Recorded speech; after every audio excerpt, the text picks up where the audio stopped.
saying for the latter. I'd like to reiterate my position that I have tried to be as present as possible in our destinations and for our stakeholders. That is the extent of the duty that I have exercised and nothing more.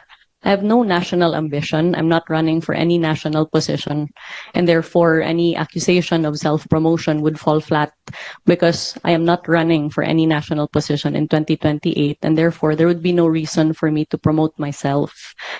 I'm sorry, ma'am. I'm not saying that you're running.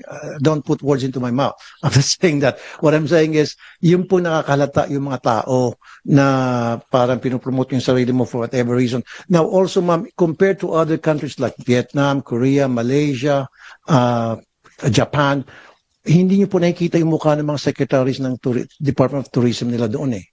Wala. Never ka makakita sa tourist materials ng kahit anong bansa na banggit ko, yung kanilang Secretary of Tourism, pinopromote yung mga muka ng mga pictures nila.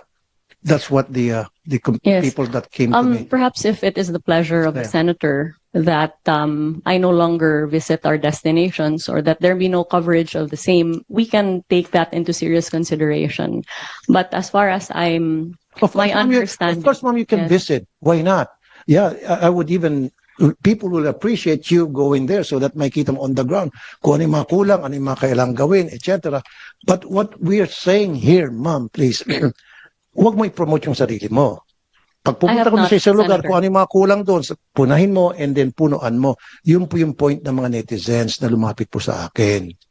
Okay? It has nothing to do about you. It has something to do na may problema at sinasabi na kung ano yung problema na dapat punuan natin ngayon.